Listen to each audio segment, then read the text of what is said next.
को गंगा मैया ले गई। हजारों एकड़ ज़मीनें यहाँ की कट चुकी हैं। 5 साल पहले 5 किलोमीटर दूर थी। डूब क्षेत्र होने के कारण आला अधिकारी या कर्मचारी जो भी है वो अपने हाथ खड़े कर लेता है। और जब वोटे लेके बढ़िया होता होते हैं कहते वोटे दे दो, वैसे बताओ तो डूब क्षेत्र है। अब हम लोग लड़के लेके कहाँ जाए, कहाँ कहीं क्या दुआरी टिकी जाए रहे तो हम चला के वो लड़का ना है। 4-5 साल पहले से हम लोग सूचना देते रहे कि शारदा नदी हमारे शिव मंदिर की तरफ बढ़ रही है, लेकिन किसी ने इस तरफ ध्यान नहीं दिया। एसडीएम साहब हैं, वो कहते हैं सिंचाई विभाग, तो सिंचाई विभाग कहता है डूब क्षेत्र है। नेता कुछ सुनते नहीं है, यही दिक्कत है हमारी लोगों। हम तो लोग बेबस हैं, जो हो रहा है वही हम देख रहे हैं, अपने सामने अपने आसियाने कटते हुए देख रहे हैं।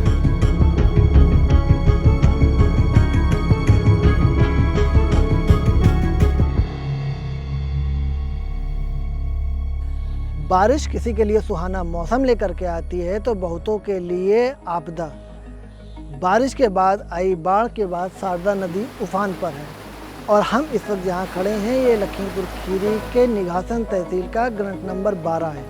यहाँ अब तक 17 से ज़्यादा घर इस शारदा नदी में विलीन हो चुके हैं। बहुत सारे घर कटान पर हैं और ये सिलसिला आज से नहीं, ये सिलसिला पिछले कई सालों से चलता चला आ रहा है। यहाँ के लोगों ने हमें बताया कि पिछले साल भी करीब 19 घर इस बाढ़ की चपेट में आ गए थे।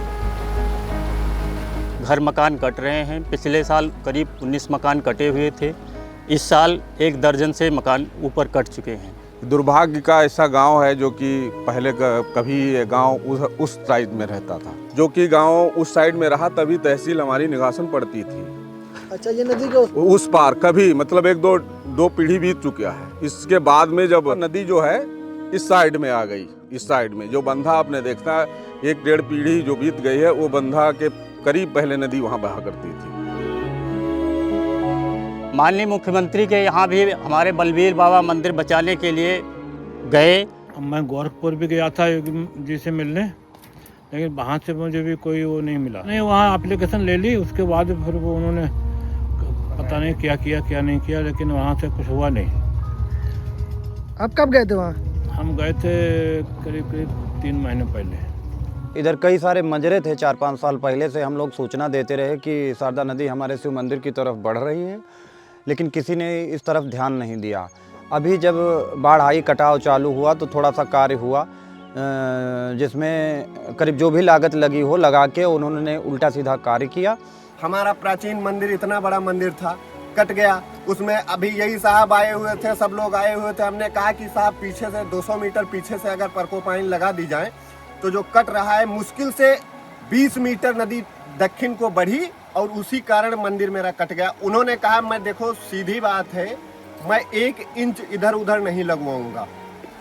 नहीं लगवाया। उन्होंने कहा कि हमारा मंदिर बचाने का काम है। मंदिर उनको बचाने का क्या काम, उनको उसमें से कमीशन निकालना था। ठीक है, उसमें जितना पैसा बहा है, अगर 20 लाख बहा है तो कम से कम 60 लाख 1 करोड़ रुपए का उसमें बजट बनेगा, उसका पैसा निकाला जाएगा।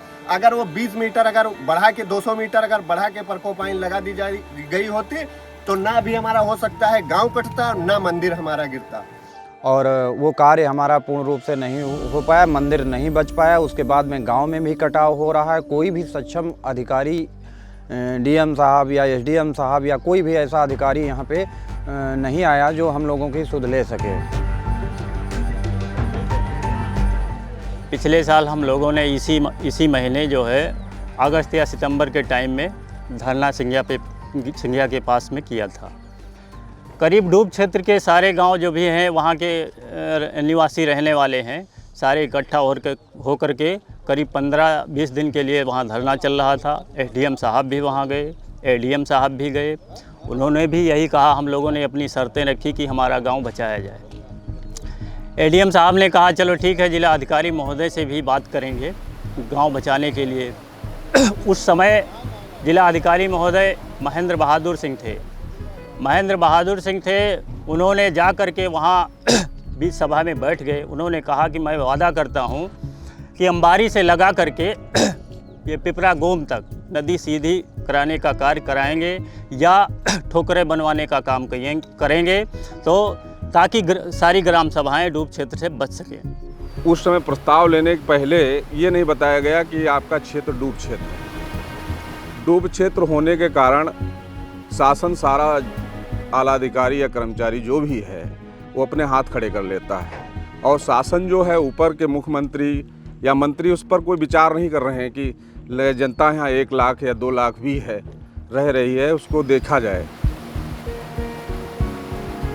उनका कहना बस यही गोल मोल बात रहती कि मतलब डूब क्षेत्र है, वहाँ कार्य सरकारी कार्य नहीं कर सकते हैं, सरकारी कार्य नहीं कर सकते हैं। और जब ये चीज़ें बताई गई कि रोड बना रहे हैं, यहाँ पर टंकी लगा रहे हैं और विकास कार्य सारे कर रहे हैं, स्कूल बना रहे हैं, जो 10 लाख रुपये हर महीने तनख्वाह दे रहे हैं, उस पर वो चीज़ें अनदेखी कर रहा है। विद्युतीकरण क्यों किया गया, सारी बातें हो चुकी हैं। विद्यालय क्यों बनाए गए, रोड क्यों दिए गए, बाहर टंकी क्यों बनाई गई, लेकिन कोई सुनने वाला है ही नहीं, सुन ही नहीं रहा है। सभी नेताओं से, अधिकारियों से ये पूछना चाहते हैं, अगर डूब क्षेत्र है तो इसमें पानी की टंकी हमारे यहाँ पिछले जब अभी कटान हो रहा था इसके पिछले साल बनी है, वो 2,75,00,000 रुपए उसकी लागत उस पर लिखी हुई है। ये 2,75,00,000 उसमें बहा दिए जाएंगे। स्कूल बने हैं, कॉलोनी बन रही हैं, रोडें बन रही हैं, इंटरलॉकिंग लग रही है, सब जितने काम हो रहे हैं सब हो रहे हैं।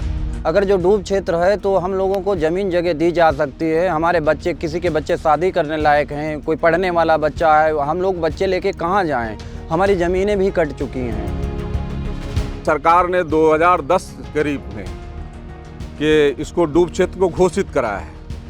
इससे पहले शासन में कुछ नहीं है, लेकिन अपनी कलम बचाने के लिए डूब क्षेत्र घोषित कर दिया 30 किलोमीटर। उस टाइम को अधिकारियों को या कर्मचारियों को जो डूब क्षेत्र जो घोषित किया था उसको मुआवजा देकर, जो भी जनता यहाँ रह रही थी उसको मुआवजा देकर बाहर निकाल लेना चाहिए था। हमारे लोग जो पिछले साल 25-30 लोग कट गए, वो बंधे पे बसे हुए हैं, क्या उनको जगह नहीं कहीं दी जा सकती थी? इसकी गांव की आबादी, पहले जो गांव था हमारा लगभग 1800 आबादी थी। इस टाइम प्रेजेंट टाइम 1000 से ऊपर 1200 करीब होगी। बाकी 800 लोग जो है, 600 लोग जो हैं बाहर जो ऐसे कटान होता गया और निकलते रहे। वो रोड पर पड़े हुए हैं, कोई बंधे पर पड़ा है तो कोई रोड के किनारे पड़ा है, इस तरीके से पड़े हैं, और उनका भी ऐसे जीवन कट रहा है। और बंधा भी ऐसा चीज़ है, सिंचाई विभाग का है, वो बंधा कुछ दिनों के लिए रखता है। जहाँ गर्मी आएगी तो उनके अभियंता जो उच्च अधिकारी हैं वो लेके मशीन आते हैं, उनको हटाना फिर कार्य शुरू कर देते हैं। अब तो ये छोड़िए, आप छोड़िए, अभी गांव तो कट रहा है हमारा। एक रपटा पुल देख रहे होंगे, उसको शासन बनाना ही नहीं चाहता। पिछले साल कई एक अभियंता जय साहब हैं, उनसे कई बार वार्ता हुई उसको बनाने के लिए, लेकिन डोल मोल करके उसको वैसे बना दिया कि आज आप देख रहे होंगे, मौके पर देखना, उसको देखिए, और उसके नीचे से पानी बह रहा है। 1 साल नहीं 6 महीने हुए हैं उसको, शासन का केवल बंदरबांट हो रहा है। देवानंद जैसे जई जो है पूरा बंदरबांट कर रहे हैं, मतलब शासन उसको देख ही नहीं रहा है कि सरकार कहती 6 महीने नहीं गुजरते हैं उसको कट जाता है। जबकि यहाँ की आबादी कम से कम 10 गाँवों की आबादी जो है उसी पर निर्भर है। अगर इसमें 2-3 करोड़ रुपए का काम था, गांव भी बचाया जा सकता था हम लोगों का। इसमें जितना हमारे गांव को मुआवजा दिया जाएगा हर प्रति एक परिवार को, उतना ना मुआवजा देकर अगर ये नदी बंधवाई गई होती, सीधा कर दिया गया होता, ठोकर लगाई गई होती, तो हम लोग सुरक्षित हो जाते। हम लोगों को मुआवजा नहीं चाहिए था। और हमारे जो विधायक जी हैं, सांसद जी हैं, वो तो इतने नीच हो गए हैं, वो वोट लेने के लिए बार बार यहाँ पे आते हैं, लेकिन उनको जब जनता की आवश्यकता थी वो आते, यहाँ पे हमारे प्रतिनिधि थे, वो नहीं आते हैं। कोई हमारी सुध लेने वाला नहीं है। पिछले 5 सालों से गुहार लगाई जा रही, लेकिन जो प्रतिनिधि यहाँ आते हैं अपनी लॉलीपॉप दिखा के वोट ले लिया चले गए, आज तक यहाँ झांकने नहीं आ रहे हैं। हमारे रहे विधायक साहब, उनको वोट लेना होता है तब वो आ जाते हैं। अभी आए थे वो हाईलाइट होने के लिए कि नहीं मैंने तो जियो टिप लगवा दिया, 2 बढ़वा दिए, ये करवा दिया। क्या हुआ उनका? अब गवर्नमेंट से जो भी रेवेन्यू मिल सकता है मिलेगा। एक आदमी के पास 10 कमरे हैं या 5 कमरे रहने वाले हैं या 2 कमरे रहने वाले हैं, तो उस व्यक्ति का एक ही कमरे का पैसा मिलेगा। दीपक जी को भी आपने सुना, ये जसपाल जी का घर था जो अब इस नदी में विलीन हो चुका है। अब इन्हें मुआवजे के तौर पर मैक्सिमम 1,20,000 रुपये मिलेगा। जनरली एक घर को बनाने में 4 से 5 लाख रुपए का पक्का घर बनाने में खर्च आता है। अब उस 1,20,000 रुपये में वो कहीं और अपनी ज़मीन खरीदेंगे, वे कहीं और घर बनाएंगे। घर तो छोड़िए, उस घर की नींव भी शायद 1,20,000 रुपये में सही से बन जाए तो बहुत बड़ी बात है। ऐसे में क्या प्रशासन को ये बात नहीं पता है कि इतनी छोटी सी रकम में एक इंसान का जो पूरी ज़िंदगी की गाढ़ी कमाई चली गई, वो दूसरी जगह ज़मीन खरीद के घर कैसे बना लेगा? पिछली बार हमारे 5 कमरे गिरे थे, उसमें से एक का जीव टेक हुआ और इस बार कुटिया और मंदिर सब भूमिगत हो गया, लेकिन कोई भी जीव टेक करने नहीं आया। उनको बता रहे हैं हमारे पास जगह नहीं है, ये नहीं वो नहीं। वो कह रहे हैं वहाँ हमारे पास मूड़ा में है, यहाँ पे बंदे के पास अदलाबाद वाले बंदे, वो मूड़ा उससे तो अच्छा है। यही हम लोग कहीं पड़े रहे बंदे पे तो हमको बहुत अच्छा है। वहाँ तो इतना पानी ऐसे भी नवंबर दिसंबर में भरा रहता है, तो वहाँ लेने से तो अच्छा है कि बंदे पे हम लोग पड़े रहे। कह रहे हैं हमको निगासन तहसील में हम लोग देंगे, वहीं हमारे पास ज़मीन है, इधर ज़मीन नहीं है। क्यों नहीं? इधर बहुत सारे गांव इधर ही तो बसाए गए हैं सदर तहसील में।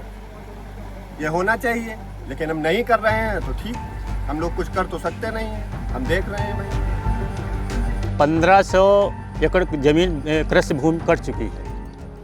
उसके बाद ज़मीन कटने के बाद फसलें नष्ट हो गई। गन्ना कटी गया, धाना कटी गए, खेती कटी गए, घरों कटी गए, तो काहे मजदूरी काहे करा है? और नान सब लड़का बच्चा है, और लड़कन के यहाँ लिया जहाँ तहाँ पर रहन, कहूँ क्या घर पर रहन, कहूँ क्या घर पर रहन कि क्या घर कट जाए।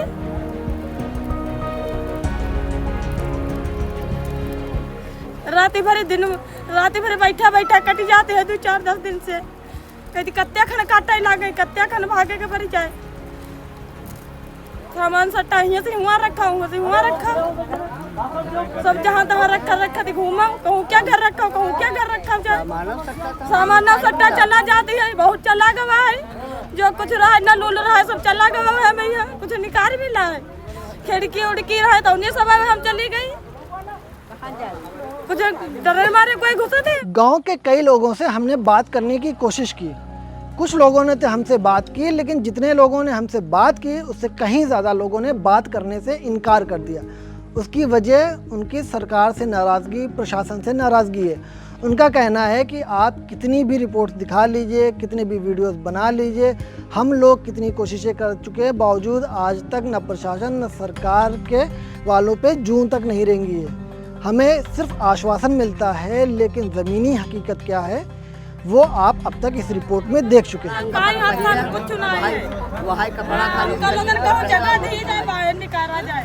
तो जियो टेक हमारी कुटिया जियो टेक हो जाता और हमें थोड़ी सहायता प्रदान की जाती, जैसे हम अपना गुजर बसर करते दूसरी जगह। अभी तो सामान दूसरे के वहाँ रखा है मैंने। जनता यहाँ 1 लाख या 2 लाख भी है रह रही है, उसको देखा जाए कि किस तरह से जनता को बचाया जा सकता है।